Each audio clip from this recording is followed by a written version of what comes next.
नमस्कार। आज बात करते हैं पैसे की। ये आता तो है पर अक्सर पता नहीं कहाँ चला जाता है ना? हाँ, ये तो बहुत आम कहानी है।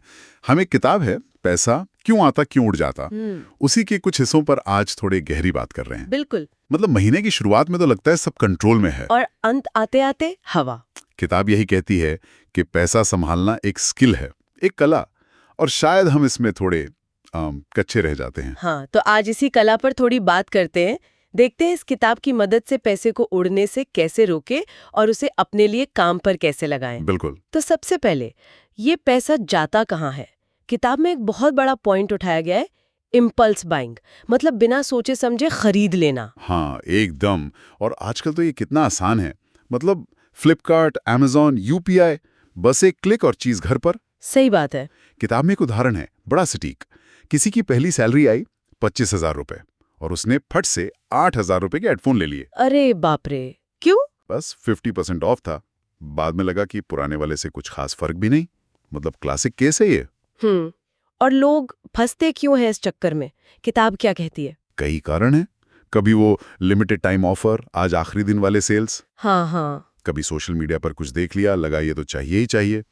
या फिर कभी कभी बस मूड का खेल है, ज्यादा स्ट्रेस या ज्यादा खुशी में बिना प्लान किए खर्च हो जाता है। अच्छा, ये तो है। पर क्या इससे बचने के तरीके भी हैं? किताब कुछ बताती है? हाँ बिल्कुल, और काफी प्रैक्टिकल तरीके हैं। जैसे? एक तो है 24 घंटे का नियम। कोई गैर जरूरी चीज पसंद आता है तो खरीदने से पहले एक दिन रुको। अगर अगले दिन भी उतनी ही जरूरत महसूस हो तो शायद ठीक है। दूसरा, लिस्ट बनाकर शॉपिंग करना, खासकर ग्रोसरी वगैरह। हाँ, ये तो मैं करती हूँ। तीसरा, थोड़ा मुश्किल है आजकल, कैश इस्तेमाल करना, यूपीआई की जगह नोट देना। शायद उससे खर्च का एहसास ज्यादा होता है। ये थोड़ा मुश्किल लगता है अब। है तो। और चौथा, बस खुद से पूछना, ये जरूरत है या सिर्फ चाहत, नीड वर्सेस वांट। अच्छा, ये तरीके तो उस अचानक वाले खर्च को रोक सकते हैं, पर पैसे को सही तरह से मैनेज करने के लिए? उसके लिए किताब में एक जबरदस्त नियम है, 50-30-20 रूल। उसे तो किताब में बजटिंग का सुपर हीरो कहा है। ओह, 50-30-20, ये क्या चीज है? बहुत सिंपल सा फंडा है। अपनी महीने की कमाई को 3 हिस्सों में बांटो। ओके। 50% अपनी जरूरतों पर, मतलब किराया, राशन, बिल्स, ईएमआई, बच्चों की फीस जो जरूरी है। ठीक है, 50% नीड्स। हाँ, फिर 30% अपनी चाहतों पर, वांट्स, जैसे बाहर खाना, घूमना, शॉपिंग, मूवी, नेटफ्लिक्स। और बचा हुआ 20% वो सीधा बचत और निवेश, एसआईपी, इमरजेंसी फंड, कर्ज चुकाना, इस सब में। ये सुनने में तो काफी लॉजिकल लग रहा है। कोई इंडियन उदाहरण है किताब में? जैसे भारत में ये कैसे फिट होगा? हाँ, दिया है। मान लीजिए किसी की सैलरी 40,000 रुपए महीना है। ओके। तो उसके लिए हिसाब होगा 20,000 50% जरूरतों के लिए, 12,000 30% चाहतों के लिए, और 8,000 20% बचत या निवेश के लिए। ठीक है। और ये भी बताया है कि मुंबई जैसे महंगे शहर में शायद जरूरतों पर 50% से ज्यादा लगे, तो वहां लोग चाहतों वाला हिस्सा कम कर देते हैं, शायद 30% की जगह 20% या 15%, ताकि बचत वाला 20% बना रहे। अच्छा, एडजस्टमेंट जरूरी है मतलब। बिल्कुल। किताब में ही एक दोस्त का जिक्र है जिसने रेस्टोरेंट का खर्च आधा करके 5,000 रुपए की एसआईपी शुरू कर दी। ये हुई ना बात। पर ये सब करने के लिए खर्चों का हिसाब रखना, वो तो पहला स्टेप है। पहले तो बड़ा मुश्किल रहा होगा ये। हाँ, पहले डायरी में लिखना पड़ता था, पर अब किताब कहती है टेक्नोलॉजी है ना, मनी कंट्रोल, मनी व्यू जैसे ऐप्स का जिक्र है। अच्छा, ये एप्स कैसे काम करते हैं? ये आपके यूपीआई, कार्ड पेमेंट्स और बैंक एसएमएस से खुद ही सारा खर्च ट्रैक कर लेते हैं। अरे वाह। फिर उन्हें कैटेगरी में बांट देते हैं, खाना, शॉपिंग, बिल, ट्रैवल। तो एकदम साफ दिखता है कि पैसा जा कहाँ रहा है। कई बार तो इन ऐप से पता चलता है कि अरे, महीने के 3-4 हजार रुपए तो सिर्फ कॉफी और स्नैक्स पर ही उड़ गए। हाँ, ये छोटे छोटे लीकेज पकड़ में आ जाते होंगे। बिल्कुल।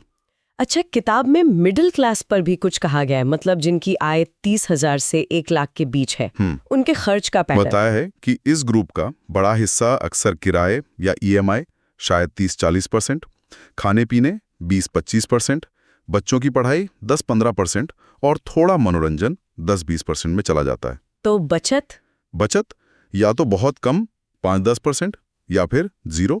ओह, और इसकी सबसे बड़ी वजह क्या बताइए? गलती कहाँ हो रही है? सबसे बड़ी गलती किताब के हिसाब से यह है कि बचत को हम लास्ट प्रायोरिटी मानते हैं। सब खर्च कर लो, फिर जो बचा वो सेविंग। किताब इसका तोड़ बताती है, पे योरसेल्फ फर्स्ट, मतलब पहले खुद को भुगतान करो।